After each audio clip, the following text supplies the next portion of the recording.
хабарҳои иқтисодӣ имрӯз 20 феврал дар Паём ТВ. дар Тоҷикистон дар соли 2022 дар ҷараёни тафтиши мубориза бо фасод беш аз 2,1 ҷинояти коррупсионӣ ва иқтисодӣ ошкор шудааст. Дар ин бора директори агентии назорати давлатии молиявӣ ва мубориза бо коррупсияи Тоҷикистон Сулаймон Султонзода дар нишасти матбуотӣ хабар дода гуфт, ҷинояти 918 нафари онҳо вазнин аст. Нисбати 1176 нафар бо ҷиноятҳои коррупсионӣ парванда боз шудааст. Маблағи умумии хисороти ошкоршуда 247 миллион сомониро ташкил медиҳад.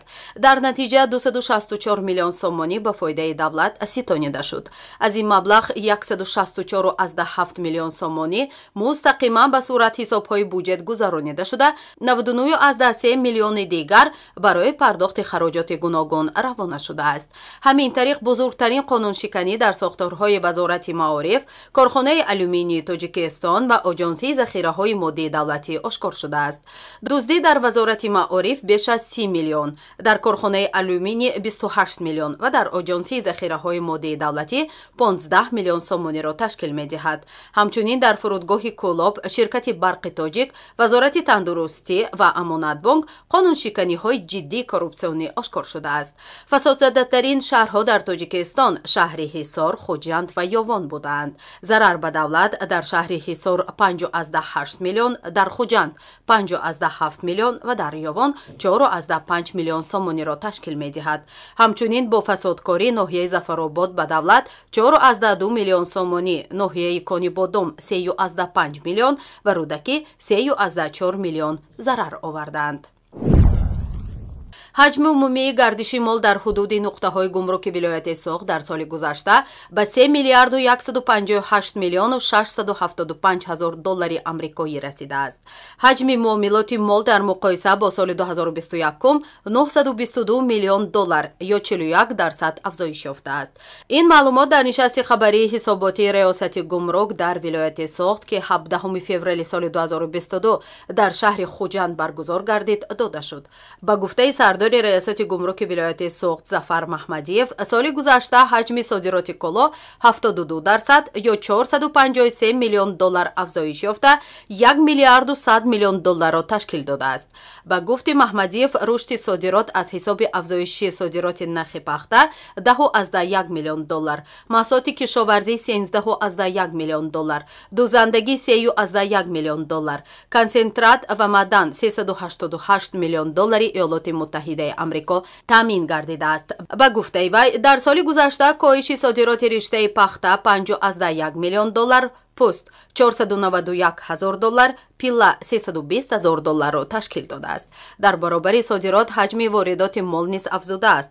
Дар соли 2022 тавассути постгоҳҳои гумрукии вилоят ба маблағи 2,1 миллиард доллар маҳсулот ворид карда шудааст, ки нисбат ба соли 2021 470 миллион доллар ё 28% зиёд мебошад. Гуфта шуд, ки тавассути постгоҳҳои гумрукӣ ба вилояти Соғ ба маблағи 65,3 миллион доллар гандум, 49 миллион доллар воситаҳои нақлиёт, 25,1 миллион доллар чӯб, 33 миллион доллар бензин, 13 миллион доллар сӯзишвории авиатсионӣ, 29 миллион доллар сӯзишвории дизелӣ, 29 миллион доллар равғани растанӣ, 15 миллион доллар нуриҳои минералӣ ворид шуданд. заршӯён дар вилояти мухтори Кӯҳистони Бадахшон аз замоне ки истихроҷи канданиҳои фоиданок бо роҳи худфаъол иҷоза дода шуд, ба маблағи ҳудуди 3 миллион сомонӣ маҳсулот спориданд. Дар ин бора вазири саноат ва технологияи нави Тоҷикистон Шералӣ Кабир иттилоъ дода афзуд, ки заршӯӣ бо роҳи худфаъол барои ҳалли мушкилоти локалию таъмини ҷойҳои корӣ мувофиқ аст. Вазорати молияи Тоҷикистон дар соли гузашта ба 262 нафар иҷозаи мустақилона машғул шуданд ба заршӯиро додааст. Ба иттилои ин ниҳод, соли гузашта дар вилояти мухтори Кӯҳистони Бадахшон 74 нафар, дар Хатлон 35 нафар, дар Суғд 42 нафар ва дар Душанбе 55 нафар иҷозаи заршӯӣ бо роҳи худфаъолӣ гирифтаанд. Қаблан вазорати молияи Тоҷикистон хабар дода буд, ки дар маҷмӯа соли 2019 ба зиёда аз 7000 шаҳрванд иҷоза дода шудааст, ки мустақилона ба истихроҷи тиллою канданиҳои фоиданок машғул шаванд. таъкид шуда буд, ки ҳамчунин дар минтақаҳои кишвар наздики 30 нуқтаи хариди тилло ташкил карда шудааст, ки аз шаҳрвандон бе маҳдудият тиллои ёфтаашонро мехаранд.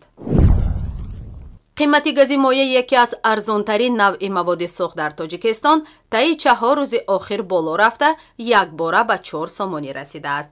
Ин дар ҳолест ки 2 ҳафта қабл ин нав маводи сӯхт дар шаҳру навоии кишвар бо нархи 3.3 ё 3.4 сомонӣ фурӯхта мешуд. коршиносон мегӯянд болоравии қурби доллар ба афзоиши нархи маводи сӯхт таъсир расонидааст. баъзе сокиноне ки дар бозорҳо фаъолият мекунанд дар бораи баландшавии арзиши доллар дар бозори сиёҳ хабар медиҳанд. бар асоси нархномаи ҷадиде ки ширкатҳо мураттаб намуданд, тағйирот танҳо дар фурӯши газ мушоҳида шуда, арзиши бензин ва сӯзишвории дизелӣ ба мисли рӯзҳои қаблӣ бетағйир аст. маводи сӯхт ба тоҷикистон аз хориҷа асосан аз кишварҳои Русия ва Қазоқистон ворид карда мешаванд.